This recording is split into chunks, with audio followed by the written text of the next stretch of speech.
ឥឡូវថ្ងៃហ្នឹងយើងធ្វើការងាររបស់យើងបន្តទៀតកាលពីសប្តាហ៍មុនខ្ញុំបានដាក់ការងារឲ្យអ្នកងារពីរទីមួយធ្វើការងារទាក់ទងនឹង shape ខ្ញុំឲ្យអនុវត្តលើ shape tool ដែល design តារាងផ្លែឈើគឺផ្លែឈើបន្លែហើយការងារទី2ខ្ញុំឲ្យអ្នកងារ design ទាក់ទងនឹង banner អញ្ចឹងអានេះការងារទី2ដែលខ្ញុំឲ្យអ្នកងារធ្វើគឺ banner land អញ្ចឹងដូចមុនអញ្ចឹងគឺយើងព្យាយាមរៀនទាក់ទងនឹង tool ហើយអនុវត្តបើយើងអនុវត្តទេពេលយើងរៀនទៅយើងអត់ចេះទេហើយអត់ដឹងថា tool ហ្នឹងយកទៅប្រើអីទៀតអញ្ចឹងហើយបានជាខ្ញុំព្យាយាមឲ្យអ្នកគេធ្វើ project ឲ្យច្រើនដើម្បីអនុវត្តទៅយើងដឹងមកអញ្ចឹងអឺសម្រាប់ size banner ដែលខ្ញុំដាក់ឲ្យគឺ1800គុណនឹង675ចឹងអាហ្នឹងខ្សែហ្នឹងយើងគិតជា pixel បើសិនជាក្នុងករណីខ្សែហ្នឹងអ្នកនេះយកទៅធ្វើការបោះពុម្ព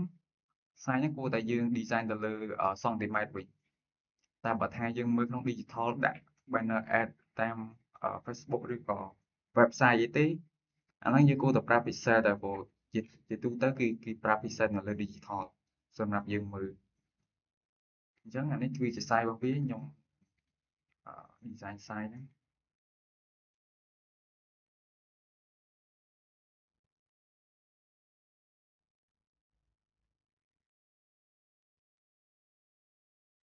អញ្ចឹងអានេះសម្រាប់ size banner របស់យើង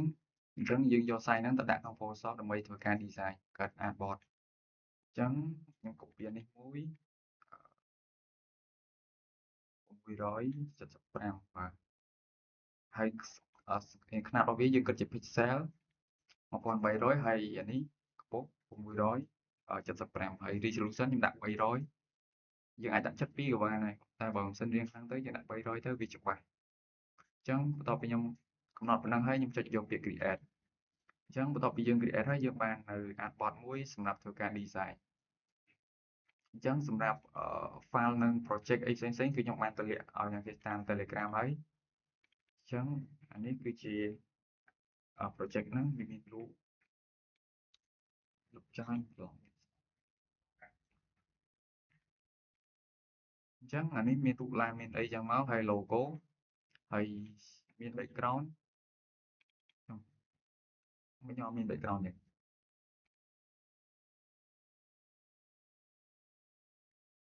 បាទឥឡូវនេះយើងមាន background ទេសារខ្ញុំមុននឹងខ្ញុំភ្លេចcopy នេះចូលតែពិត copy ប៉ុន្តែគាត់ថាពេលខ្ញុំ copy ឲ្យអ្នកគ្នាទៅខ្ញុំ control X យកពីចឹងទៅវាខាត់បាត់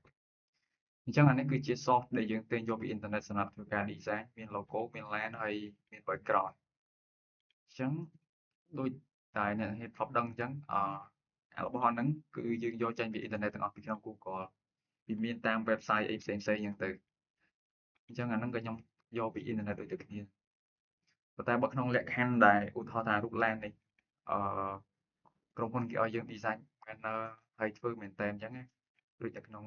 ការ design លក្ខណៈថាយើងធ្វើជា project មែនតើណាហើយយើងអត់មានរូប land ហ្នឹងទេអញ្ចឹងជំរឿហើយបើសិនជារូប land ហ្នឹងវាអត់មាននៅក្នុងអ៊ីនធឺណិតទៀតជំរឿគឺយើងត្រូវតែថតរូប land ហ្នឹងដើម្បីយកមកធ្វើការ design តែបើថាវាមាននៅក្នុងអ៊ីនធឺណិតហើយ client ឲ្យឬក៏អីហើយអញ្ចឹងយើងអាចយកមកធ្វើការ design បានតែបើក្នុងករណីអត់យើងត្រូវការថតរូបមួយហើយដើម្បីយើងមកធ្វើការ design អញ្ចឹងអានេះរូបនេះគឺខ្ញុំយកពីអ៊ីនធឺណិតទេបាទឥឡូវយើងចូលទៅក្នុង Photoshop របស់យើងហើយ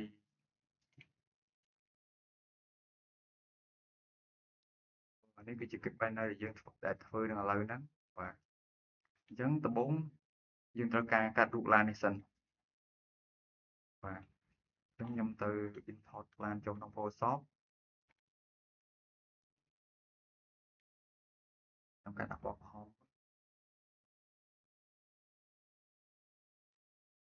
អូអានេះរូប PNG ស្រេចអញ្ចឹងបើ PNG ស្រេចស្រួលទេយើងទៅដាក់ក្នុង project របស់យើងហ្មង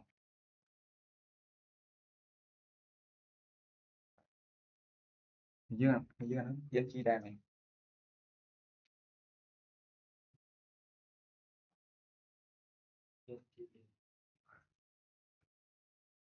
ហើយពណ៌ទៀតអាពណ៌ខៀវនេះអាពណ៌ខៀវនេះមាន background យើងត្រូវការកាត់ background សំណនេះយើងអាចកាត់ចោលក៏បានឬក៏កាត់ហើយទុកសិនក៏បានហើយយើងក៏គូសថែមទៅក៏បានកាត់ខ្លះយើងអត់កាត់ទាំងអស់ព្រោះមុនក្រោយយើងក៏ចាក់ដែរអញ្ចឹងអានេះខ្ញុំធ្វើការកាត់ឡានមួយសិនអញ្ចឹងអ្នកគ្នាធ្វើការកាត់ឡានហ្នឹងមកកាត់ដោយប្រើប្រាស់ pen tool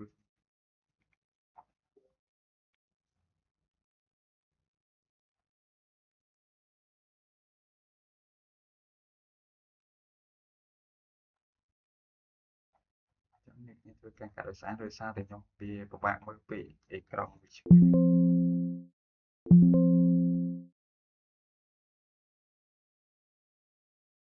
ាំង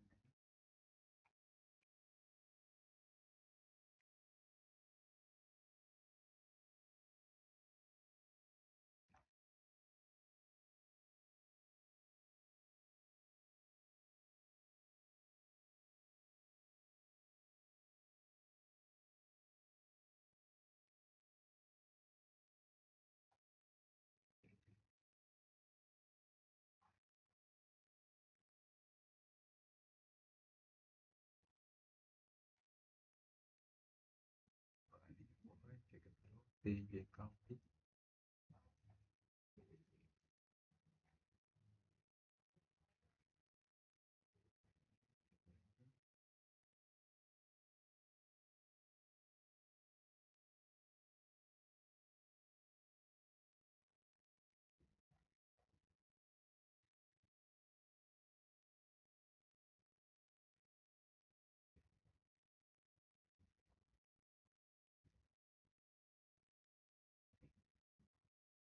ប្រហែល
ចឹងអ្វីនេះយើង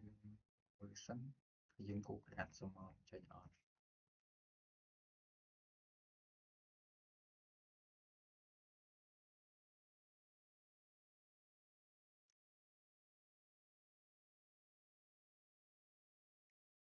កាត់តាមហ្នឹងសិនហើយយកចាក់តាមក្រោយទៀត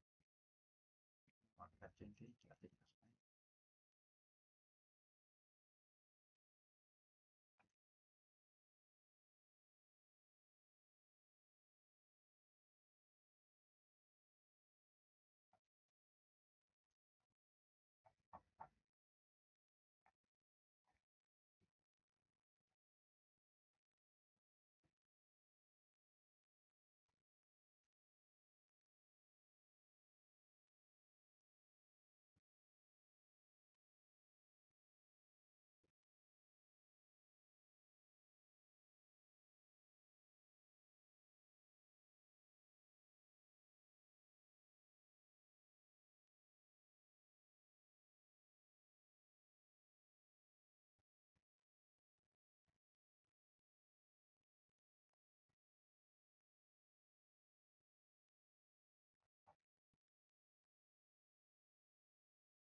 ហើយកាត់ខ្លានឹងបានហើយពីរដងដែរខ្ញុំចុចខ្ញុំដោះ select នេះមកហើយខ្ញុំចុច control enter ហើយម្ដងនេះគឺខ្ញុំអត់ធ្វើការលុប background ដោយការមុនទេគឺខ្ញុំគ្រាន់តែម៉ាស់ទេអញ្ចឹងម៉ាស់ដូចខ្ញុំធ្លាប់បានប្រាប់កាលពីសប្តាហ៍មុនអញ្ចឹងដើម្បីម៉ាស់បានយើងក៏ដោះសមកហើយនេះយើង select ចឹងមកនេះហើយនេះរូបនេះម៉ាស់អញ្ចឹងពេលយើងចុចទៅវានឹងម៉ាស់ background ហ្នឹងបាត់ហើយម៉ាស់ហ្នឹងមានថាវាអត់លុប background ហ្នឹងទេវាគ្រាន់តែអឺផ្ដាច់អាហ្នឹងចេញវាមានថាលុបបាត់ហ្មងតែបើក្នុងករណីយើងចង់កែប្រែក៏យើងអាចយកមកវិញបានដែរអញ្ចឹងអាហ្នឹងគឺជាវិធីសាស្ត្រមួយហើយក៏ល្អដែរឧទាហរណ៍ពេលនេះកាត់ទៅនេះកាត់អាឡ័យនេះជ្រុលអញ្ចឹងដើម្បីយកវិញបានក៏យើងប្រើម៉ាស់ហ្នឹងมันអាចយកបានបើសិនជា delete អត់អាចយកវិញបានទេអញ្ចឹងដើម្បីយកវិញបានអានេះគឺ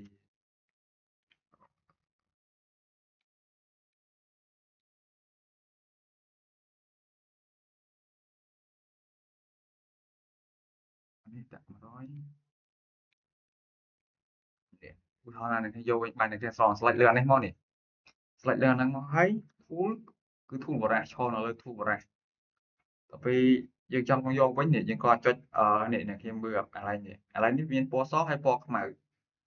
អញ្ចឹងបើសិនជាពណ៌សនេះពេលនេះចុចមកនេះវាចេញមកវិញហើយបើសិនជាកន្លែងនេះពណ៌ខ្មៅអញ្ចឹងយើងអាចបដូរកន្លែងហ្នឹងបាននៅ shortcut X យើងចុច X មកវាបដូរកន្លែងហ្នឹងអូតូហើយខ្មៅសឬក៏ពណ៌អីផ្សេងក៏បានដែរប៉ុន្តែគ្រាន់ថា default វាខ្មៅសហើយនេះវាមានតែពីរហ្នឹងទៀតមានថាលុបហើយនឹងយកវិញមានថាអាហ្នឹងរត់នឹងនិយាយមិនអីនេះទៀតគឺបើសិនខ្ញុំយកពណ៌ហ្នឹងមកវាលុបថែមតែបើសិនចង់បានទៅវិញអញ្ចឹងចុច X មកយកនេះពណ៌សមកនេះវាមកវិញហើយឃើញអត់គ្រាន់តែនេះយើងថយឲ្យ100មកបានវាឃើញវិញឃើញអត់កន្លែងហ្នឹងខ្ញុំបាក់យកតែខ្ញុំយល់ហើយតែខ្ញុំមើលកន្លែងហ្នឹងទៅយល់ហើយចាហ្នឹងគឺជាវិធីសាស្ត្រម៉ាស់យើងអាចយកវិញបានគេអត់ក្រោមវាយើងយកវិញបានឃើញអត់យើងនិយាយថាយើងកាត់លើកន្លែងណាអីយើងអាចយកវិញបានតែបើសិនជាលុបទេអត់ប្រើវិធីសាស្ត្រហ្នឹងគឺអត់បានទេហ្នឹងគឺក្នុងករណីហ្នឹងអាហ្នឹងក៏វិធីសាស្ត្រមួយដែរគឺយើងអាចលុបថែមថយបានគ្រប់សញ្ចិត្តយើងមកបាទចូលស្ដីដូចដើមវិញ38ហើយខ្ញុំកាត់អានេះចោល press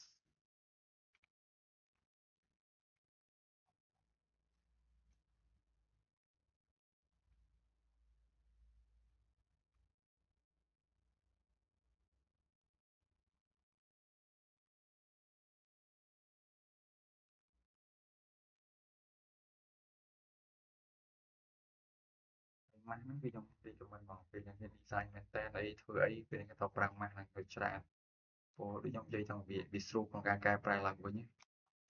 បើសិនជាអត់ទេពិបាកអត់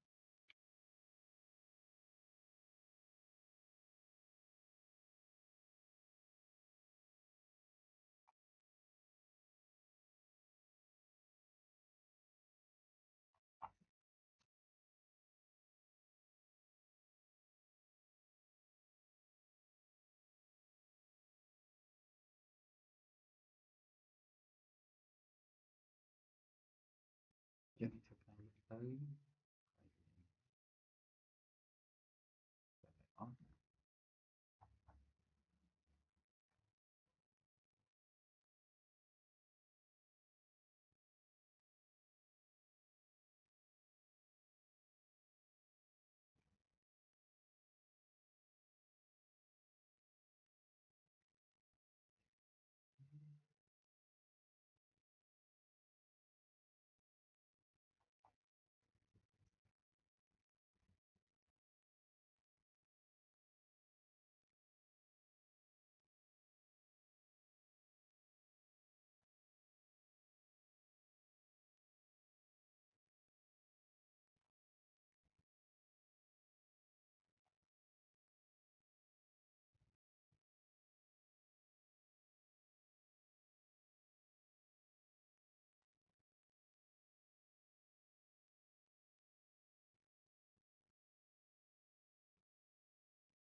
lý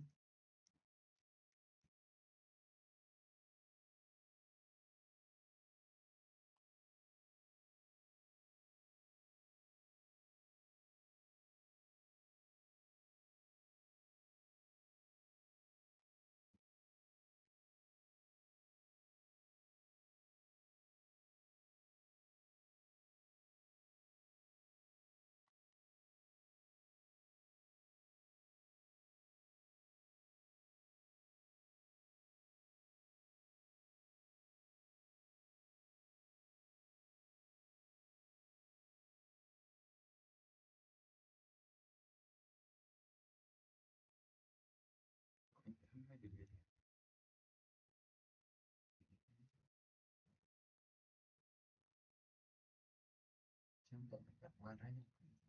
tiền chú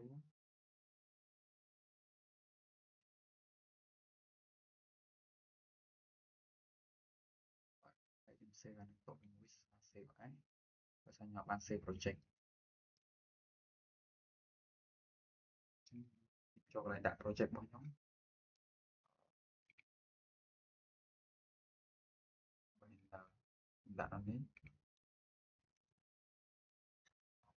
bên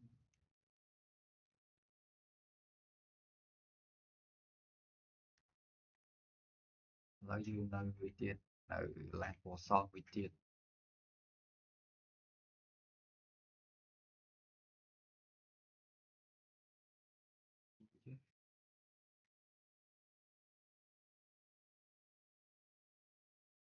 bột mà được những mình sẽ dò bò so này mình đang tụi tiền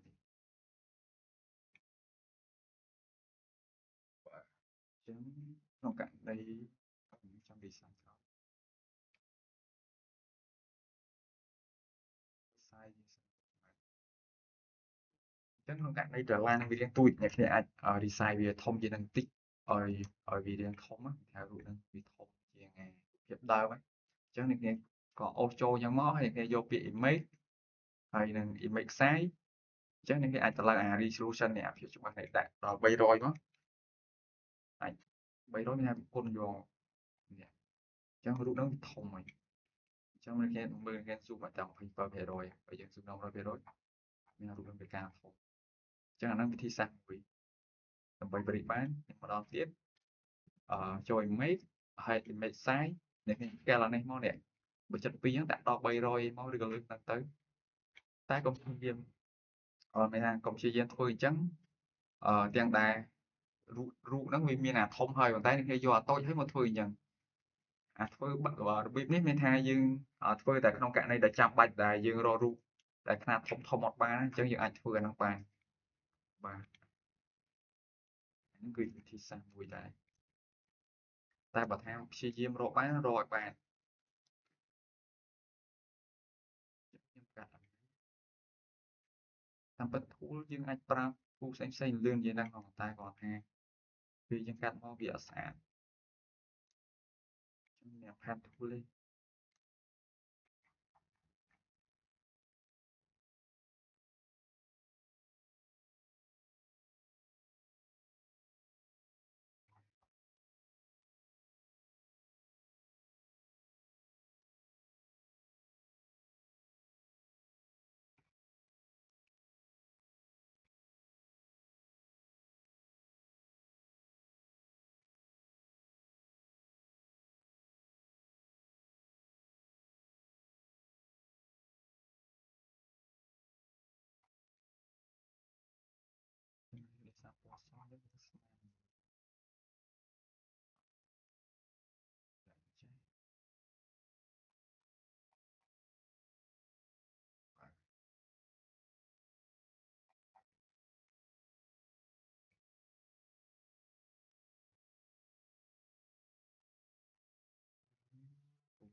Càng cắt đánh sao vì đi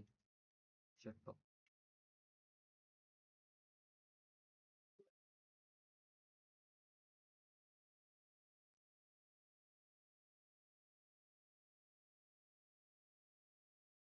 hiện thật bán tụi thơ hay tụi cam mà về định một giấc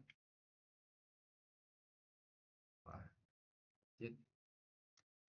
មែនតើនេះដូចអាឡែងកញ្ចក់នេះបើថារូបនឹង detail មែនតើហ្មងណាព្រោះការបោះពុម្ពធំៗអាឡែងនេះក៏គេត្រូវប្ដូរដែរកាត់ឆ្កៀវាហើយទៅមើលបងមើលពេលយើងយកទៅដាក់មួយ background ណា background ពីក្រោយហ្នឹងព្រោះឲ្យព្រោះជាទូទៅកញ្ចក់វាតែងតែធ្លុះហើយអញ្ចឹងឥឡូវនេះក៏គេធ្វើដែរតែកាលនេះខ្ញុំអត់ធ្វើទេបើសិនជាគ្នាចង់ធ្វើច្នៃគេអាចកាត់ហើយច្នៃវាថែមមកធ្វើម៉េចឲ្យដូចអាមែនតើហ្នឹងយើងសម័យមើលបាទអានេះឱកាសដែលយើងចង់នេះមែនតើលំអិតមកយើងដាក់ទៅវាតែងតែខុស background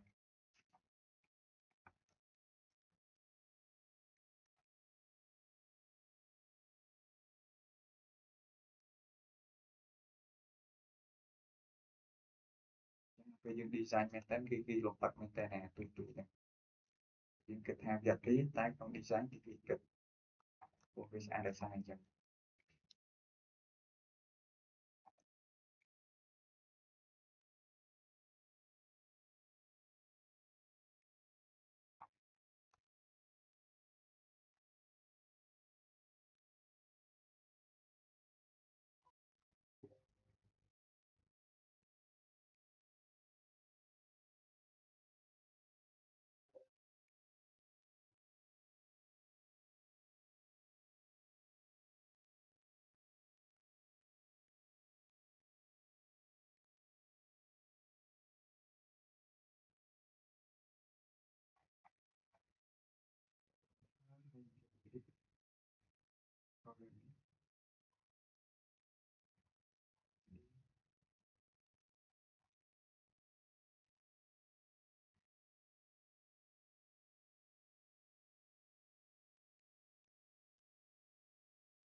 ទៀតទៀតទៀត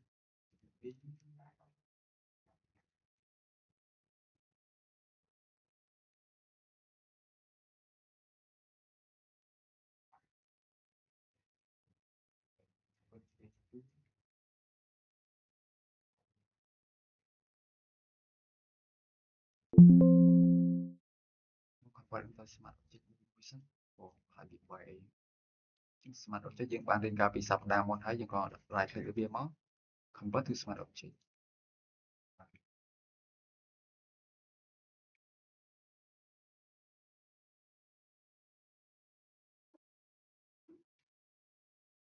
្ចឹងអាហ្នឹងយើងមើលក្នុងការទៅលើកឡានរបស់គេអញ្ចឹងក្នុងការទៅលើកឡានដូចយើងសម័យមើលអឺភាពជាក់ស្ដែងនៅនេះយើងថាឧទាហរណ៍ក្នុងករណីដែលឡានមែនតែនហើយវាឈរចតអញ្ចឹងតើគួរទៅរៀបបែបម៉េចអញ្ចឹងដូចក្នុងករណីនេះអញ្ចឹងអាឡានក្រោយវាគួរតែតូចជាងអាឡានមុខតែនេះខ្ញុំក៏អត់សូវបានគិតដែរព្រោះពេលហ្នឹងខ្ញុំចាប់ដាក់ឲ្យតែវាបានដែរ ចឹងតែតារីប៉ុណ្ណេះក៏អត់អីដែរយើងអាចមើលទៅសពរងបានដែរថាវាមើលទៅវាអាចថាទទួលយកបានណាបាទតែបើយើងគិតមើលភាពជាក់ស្ដែងក៏វាត្រូវតែអាឡានតូចអឺវានៅក្រោយវារាងទាបជាងអាធំវាអានៅមុខវារាងធំបាទអាហ្នឹងគឺជាវិធីសាស្ត្រនៃការតារីហើយទាក់ទងការចាក់ស្រមោលចាក់អីក៏គេគិតដែរគេគិតទៅលើអាភាពជាក់ស្ដែងហ្នឹងទាំងអស់ព្រោះគេអត់ចេះតែធ្វើអីនេះតាមការសម័យហ្នឹងពេកទេព្រោះបើយើងធ្វើតាមមើលដូចភាពជាក់ស្ដែងទៅមើលទៅរូបហ្នឹងដូចមែនតែនយ៉ាងវាស្អាតហ្មងបាទវិធីសាស្ត្រមួយដែរចឹងអានេះខ្ញុំតារីពីរខ្ញុំប្រូមួយទូចតែពណ៌គេបុកឃីមអា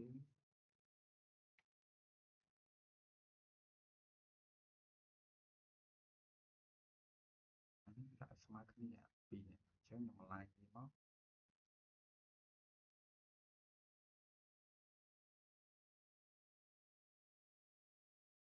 ដូចសម្បីតែរូបរាងឡានដែលគេចេញមកឧទាហរណ៍ថាវាមានពុតបត់បែនខ្លួនអ្វីជាកូនអីហ្នឹងបើសិនជាយើងទៅថតមែនទែនក៏យើងត្រូវគិតដែរយើងគិត concept design ហ្នឹងមុនចេញលទ្ធផលទៀតមិនថាយើងចង់បានមិន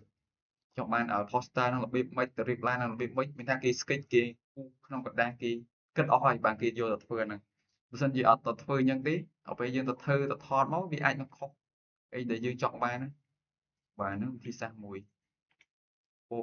មែនតើពេលខ្ញុំធ្វើការ design ក៏ខ្ញុំអត់ដែលគិតទៅលើអញ្ចឹងដែរព្រោះភាគច្រើនការងារចាប់ដាក់យកហ្មងវាមាននៅលើអ៊ីនធឺណិតអញ្ចឹងអាហ្នឹងខ្ញុំមិនសូវដឹងទេប៉ុន្តែគ្រាន់ថាជាទូទៅគឺគេធ្វើអញ្ចឹង